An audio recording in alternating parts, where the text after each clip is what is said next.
So we're going to go through some NFL draft player comps here. So Matt Miller for ESPN went through and basically placed 18 players. He gave them 18 players that are first-round grades. You're going to give them player comps. So I'm going to work on the quarterbacks and wide receivers later. I'll give you some of the defensive players here. This is my favorite way to do this stuff. Whenever you're talking draft, NBA especially, I like a comp. Like, who does this guy project to be optimally? Or worst case scenario, like if it's a big man and you're like, well, he could be Tim Duncan. All right, what's the worst case? Olden Polynice. I like this. Wow. It sets up some guardrails. Man, I've heard that name in a long time. So let's start with the two corners that he grades as first-round selections, which is Terrion Arnold, Quinyon Mitchell. Terrion Arnold's comp, Devin Witherspoon. I mean, Seattle got it right, and guess what? I know you can't give credit to someone when they don't take the player, but if the rumors are true, the Lions coveted Witherspoon. Brad Holmes would in fact have got it right. Witherspoon had a very nice rookie season. What, Witherspoon with no Gibbs? Because they traded down. Right, I think you ended up with the better player. But Witherspoon ended up being very good. But Witherspoon's a player that you give a second contract to. You win. I lose. Quinyon Mitchell's comparison would be Jalen Johnson for the Bears. Okay, you're comparing him to an all-pro. And again, just because a player goes to Toledo doesn't mean they're not good. He's a ball hawk. He's a guy who makes plays on the football. But, wow, that's a lofty comp. Do you think when it's all said and done, he's going to be taken in the top 12 picks? Yes, I do. I think he's going to be that guy. And it's all the measurables. And you know what helps him? Sauce Gardner. Because a lot of people are going to say, well, you know, we didn't think Sauce was going to be that good. He went to a smaller school, didn't go to a Power 5 school, and he turned out to be that lockdown corner. Yeah, he's got the size, he's got the measurables. Yes, I do. He will be the highest drafted player out of Toledo since running back. No. Kareem Hunt. Yes. And maybe Bruce Gradkowski. Come on, you love your Toledo Rocket, David. I thought you were going to go Lance Moore. Give me that nightmare all over again. The glass bowl. Was it glass bowl? No one cares. Did you say glass hole? That's what it sounded like you said there.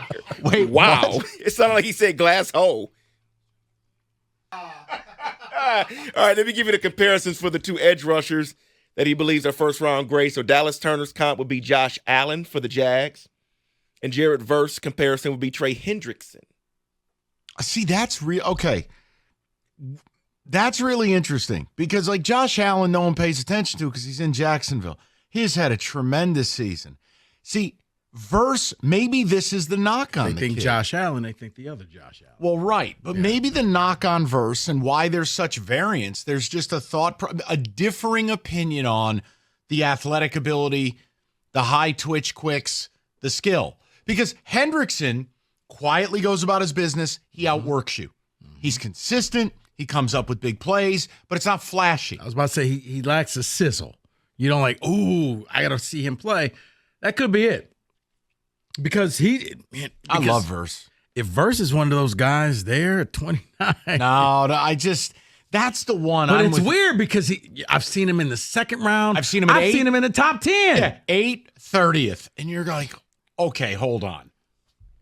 Let's get to these receivers because I want to focus on the quarterbacks. Yeah, hold on.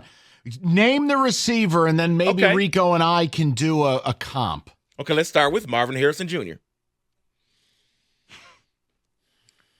Jesus. I mean, he's not Jamar Chase. He's a different type of player. Maybe Jefferson.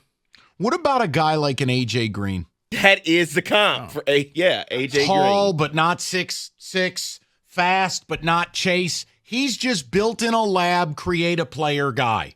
Route running, check. Speed, I got enough of it. Hands, elite. Toughness, yep.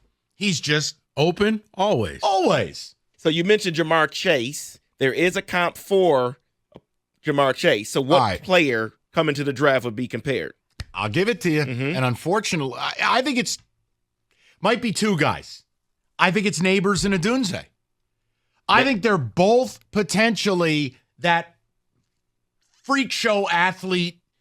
Odunze's a better contested catch guy. Neighbors probably has a little bit more of the Tyreek factor. So Neighbors gets the Steph Diggs comparison because of that. Oh, and then okay. Rome Odunze does get Jamar Chase. All right. So then the last two wide receivers. Hold on. Wait a minute. Let him bask in the glow of this. This is Rome Odunze's uncle. Do you just say it? No. Do you believe your godson is the best receiver in this draft?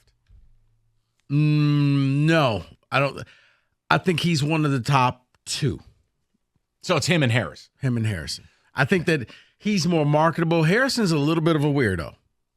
I mean, just because he's so standoffish. I'm not going to do. He's not personable. Whereas Rome Odunze does. So I can see him having the endorsements and having these types of things because people generally like him. Whereas Harrison is good, but he may be more Calvin Johnson, where you didn't really see Calvin doing a lot of ads because he didn't have that personality. Last two receivers before we get to the quarterbacks: Brian Thomas comparison T. Higgins, and Adonai Mitchell comparison George Pickens. You mean A.D. Mitchell? Thank you. Stop using this fake name. Look, his mama named him A.D. Adonai. Mitchell for years. I'm not changing it now. I know. Just going with what they Government say. name. It's like the whole Mike They have Stanton. to announce it with the government name. Mike Stanton, Giancarlo Stanton. You're like, what happened here? Those two names aren't even close. It's like after all these years knowing you, you're like, Mike, I'm actually going by Bernard now. What? Hey. You're David. The man goes by the name of Todd Duckett now. TJ? Mm-hmm. No, he's TJ. He's Todd. Well, first of all, where? Like, why would I ever care? I'm just saying. Is he alive? Yeah. All right, well. Okay. Let's move on to the I'm quarterback. saying, like, I lose track of college athletes. I don't know where the guy is. He's a motivational speaker. Comparison, Caleb Williams. You have one. You want to guess the comparison for Caleb? Caleb? Yeah. Okay. Trying to think, who's a quarterback that throws a lot, takes a lot of chances, and is lucky? I mean, Mahomes would be one. You could say older school. You could say Aaron Rodgers. Ding. Aaron Rodgers. Old is school it. A-Rod. See, I was going to say Brett Favre, but okay. Yes. Similar, yes. Yes. I think that all applies. You just sit there and watch the game like, how in the world did he make that pass? See, that's Mahomes for me more than anything else. But it used to be Rodgers. Remember when Rodgers used to run around and flip the ball 50 yards downfield to Jordy Nelson? See, Mahomes seems more of skill. Like, that just seems luck. I never bought into the fact. I just like, this man's luck. And watching Caleb, luck. Yeah, Jaden Daniels. Lamar. Yeah, that's all. That's easy. Is that unfair? That's easy. No, it's just a raw athleticism. Like, even when I went and watched him play this year, I know they weren't playing some great opponent. I watched him play. But there is a value that if you see a guy with athletic ability like that, they look different. Hey, it feels different. Never count him out on 4th and 19. Yeah. Maybe Mike Tressel could brim his hat a little more while having Joe Bocci alone as a spy. I just think Jaden Daniels moves at a different speed. No, he does. Glides. It's very scary. Finally, Drake May. There's a little bit of Josh Allen there for me. That's who I was going to say. He's not 6'5", 240, but he is 6'3", 230.